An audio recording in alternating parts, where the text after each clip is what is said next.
Assalamualaikum warahmatullahi wabarakatuh. Di sini saya akan mempresentasikan proyek akhir semester saya yang beranggotakan saya sendiri, Dimas Ridhaullah, dan teman saya Anissa Apriani. Nah, di proyek saya ini yang berjudulkan Simulasi Kriptografi Modern Berbasis Website. Latar belakang, mengingat perkembangan teknologi informasi yang semakin pesat, banyak diciptakan produk-produk canggih yang mampu menangani berbagai masalah.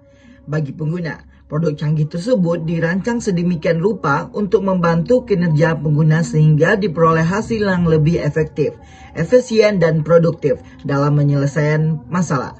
Pentingnya dilakukan pengamanan terhadap data pribadi, membutuhkan suatu sistem kriptografi yang mampu menyembunyikan suatu pesan agar terhindar dari pengguna yang tidak berhak untuk mengakses pesan atau data tersebut.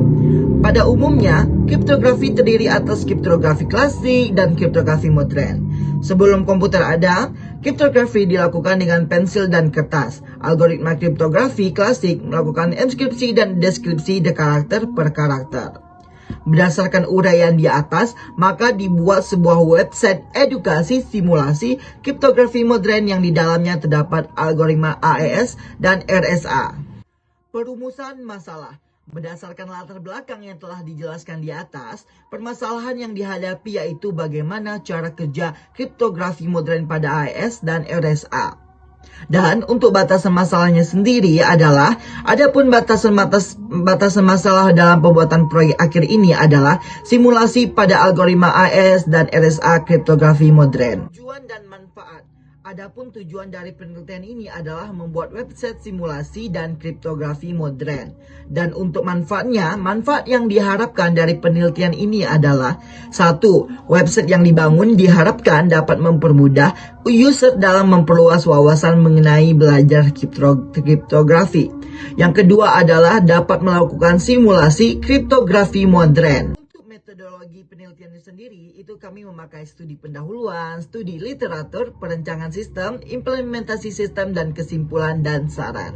Dan untuk sistematika penulisannya, di bab 1 nanti ada pendahuluan, di bab 2 ada tinjauan pustaka, di bab 3 perancangan, di bab 4 implementasi hasil, dan di bab 5 kesimpulan dan saran. Landasan teori. Yang pertama adalah kriptografi.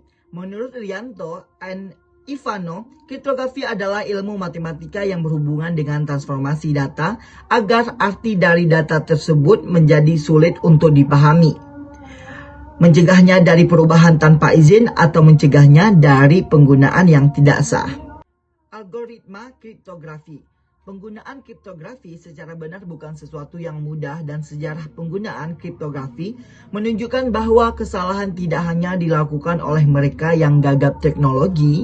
Masa depan kriptografi akan dipengaruhi oleh perkembangan matematika, terutama dalam hal algoritma, dan juga akan dipengaruhi oleh perkembangan di bidang hardware. Proses enskripsi dilakukan menggunakan suatu algoritma dengan beberapa parameter. Algoritma AES. Menurut Suryan, pada tahun 2006 hingga tahun 1950-an, algoritma kriptografi yang banyak dipakai adalah Data Encryption Standard (DES). Algoritma ini dipakai oleh National Institute of Standards and Technology sebagai standar enskripsi data federal Amerika Serikat. DES termasuk dalam algoritma enskripsi yang sifatnya cipher block, yang berarti DES mengubah data masukan menjadi blok-blok 64 bit dan kemudian menggunakan kunci enskripsi sebesar 56 bit. Setelah mengalami proses enskripsi, maka akan menghasilkan output blok 64 bit. Seiring dengan perkembangan teknologi, kunci DES yang sebesar 56 bit dianggap sudah tidak memadai lagi. Pada tahun 1998, 70.000 komputer di internet berhasil membobol satu kunci DES dalam waktu 96 hari. Tahun 1999, kejadian yang sama terjadi lagi dalam waktu lebih cepat, yaitu hanya dalam waktu 22 hari. Pada tanggal 16 Juni 1998, sebuah mesin seharga $250.000 dapat dengan mudah memecahkan 25% DES dalam waktu kira-kira 2,3 hari, atau diperkirakan dapat memecahkan kunci DES dalam waktu 5 sampai dengan 5 hari. Algoritma RSA. RSA dapat digunakan baik untuk key distribution, termasuk key exchange, maupun untuk digital signature, karena merupakan sistem pertama yang dapat digunakan untuk key distribution dan digital signature. RSA menjadi sistem kriptografi public key yang terpopuler. Perancangan flowchart sistem bisa dilihat seperti gambar di sini. Itu pertama kita di start, lanjut kita ke halaman kriptografi RSA, terus lanjut ke algoritma AES. Kalau iya, kita lanjut ke halaman kriptografi AES, kalau tidak kita ke N. Untuk use case diagramnya, di sini ada identifikasi aktor, di mana di sini ada use case diagram digunakan untuk mendeskripsikan kegunaan sistem dari sisi aktor untuk tujuan spesifik. Di sini ada tabel definisi aktor. Yang pertama itu adalah aktor, itu adalah pengunjung. Deskripsinya, aktor dengan role ini mempunyai wewenang untuk melakukan dan melihat simulasi website kriptografi. Untuk use case diagramnya sendiri, di sini ada pengunjung. Pengunjung bisa membuka website dan pengunjung bisa melakukan simulasi algoritma. Skenario use case. Skenario pada masing-masing use case dapat dilihat pada sub-sub berikut. Ini ada skenario use case melakukan simulasi algoritma.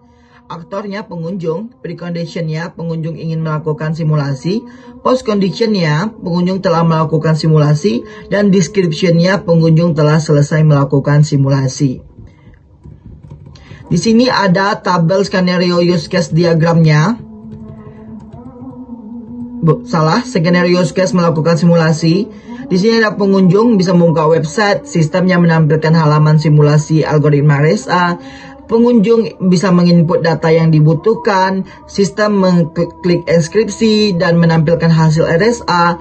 Pengunjung mengklik AES dan sistem menampilkan form inputan.